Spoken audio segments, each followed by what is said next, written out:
500 மற்றும் 1000 ரூபாய் நோட்டுகள் செல்லாது என்ற அறிவிப்பை மத்திய அரசு திரும்பப் பெற வேண்டும் அல்லது பிரதமர் நரேந்திர மோடி பதவி விலக வேண்டும் என விடுதலை சிறுத்தைகள் கட்சித் தலைவர் திருமாவளவன் வலியுறுத்தியுள்ளார். 500 மற்றும் 1000 ரூபாய் நோட்டுகள் செல்லாது என அறிவிக்கப்பட்டதற்கும் வங்கிகளில் பணம் மாற்றுவோர் விரலில் மை வைக்கும் முறைக்கு எதிர்ப்பு தெரிவித்தும் விடுதலை சிறுத்தைகள் கட்சி சார்பில் சென்னை மாவட்ட ஆட்சியர் அலுவலகம் அருகே ஆர்ப்பாட்டம் நடைபெற்றது. இதில் பங்கேற்று பேசிய திருமாவளவன் விரலில் மை வைப்பதன் மூலம் நரேந்திர மோடி பொதுமக்களை அவமானப்படுத்துவதாக குற்றம் சாட்டினார்.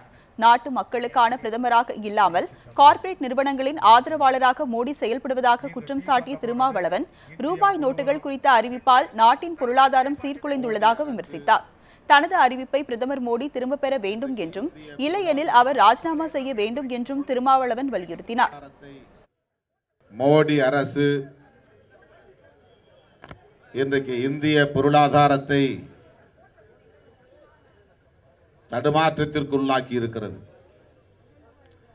தேசமே இப்போது நிலை குலைந்து நிற்கிறது.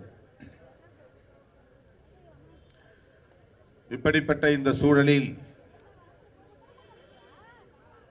நமது இந்திய பிரதமர் நரேந்திர மோடி அவர்கள் பதவி விலக வேண்டும் என்று வலியுறுத்தி ரிசர்வ் வங்கி ஆளுநரும் பதவி விலக வேண்டும் என்று வலியுறுத்தி நாம் இந்த ஆர்ப்பாட்டத்தை இன்றைக்கு நடத்தி கொண்டிருக்கிறோம்.